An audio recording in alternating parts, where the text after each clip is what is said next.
Joanna and the Threads of Time, Part 1. Before ages had names, before myth found breath, or history had earned its ink, there was the loom.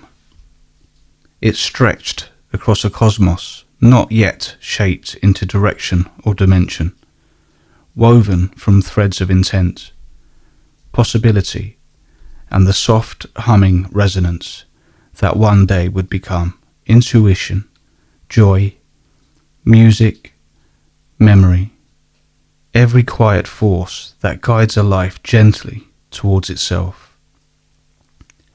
The loom shimmered in living colour, golds of first light, blues of deep becoming, greens of slow growth, and threading through everything, bright and soft at once, was violet. Violet did not dominate the tapestry, it clarified it.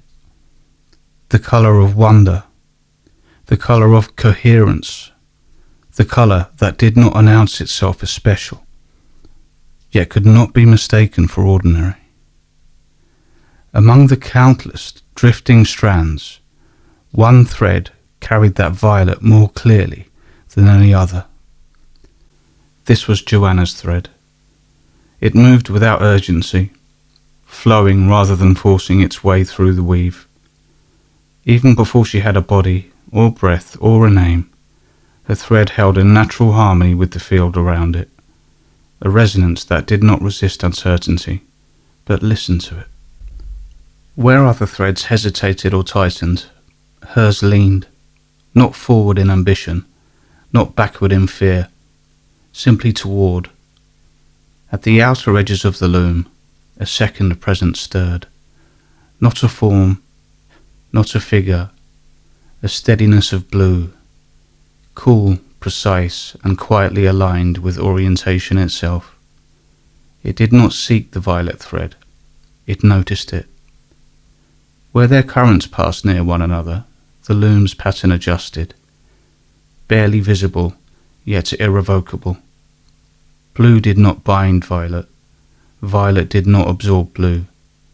They ran parallel for a moment, like two truths recognizing that they could remain distinct and still be in relation. No command was issued, no vow was taken. Only a condition appeared in the field, as gentle as breath. If you awaken, I may walk beside you. If you choose, I will remain. The violet thread pulsed once in reply, not as agreement, as openness. The loom did not celebrate, it continued, and deep in the weave, the one who would become Joanna shimmered, not with destiny, but with the quiet radiance of a life inclined towards trust. On a morning, shortly after her 36th birthday, Joanna woke with the steady sense that she had forgotten something important, something she had never fully known, yet missed with quiet insistence. The feeling lingered as she lay still beneath the covers, watching pale light gather along the line of her ceiling. It was the same sensation she sometimes carried out of certain dreams, not the images themselves, but the aftertaste of meaning. Close, unsatisfied, persistent. There was one dream in particular that returned to her with unusual clarity. She stood at the warm, shallow edge of a vast ocean. The water circled her ankles, clear and calm.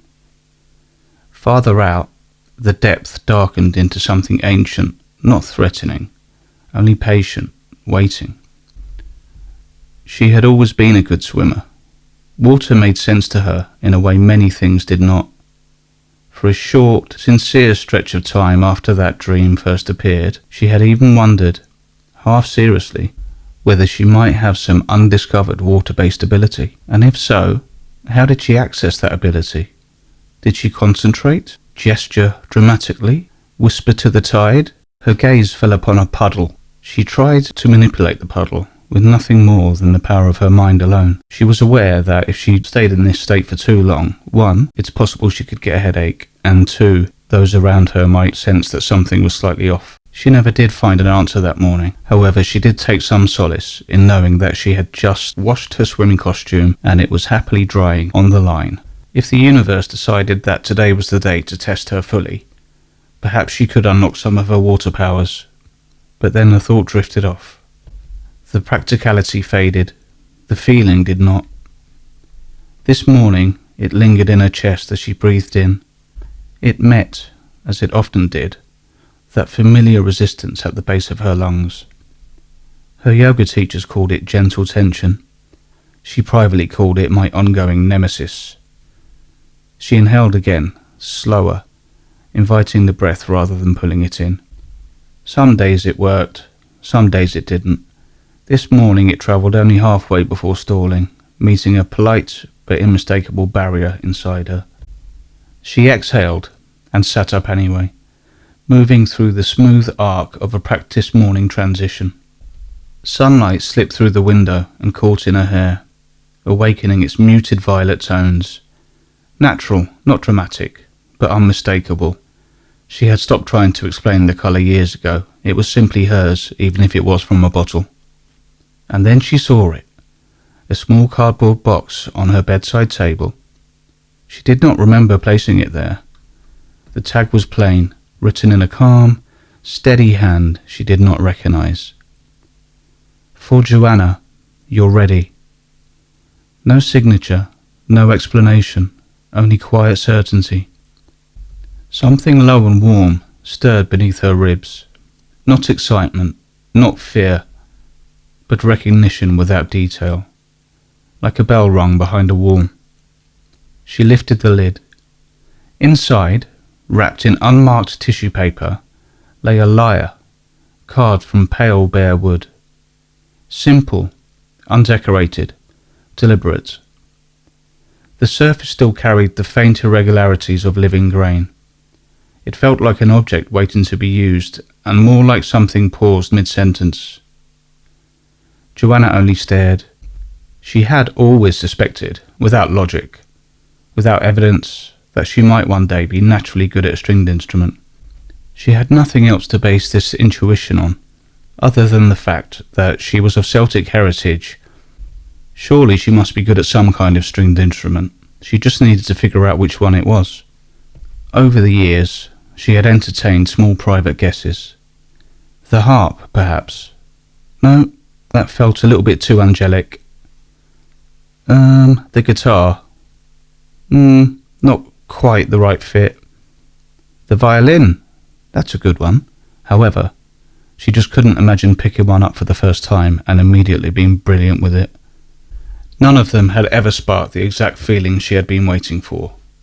Until now. She brushed her fingertips along the lyre's frame.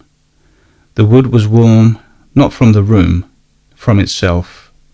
The warmth travelled into her palms and settled, steady, unmistakable. Her breath caught, not in shock, in calibration. For one strange second, a half-remembered thought drifted through her mind.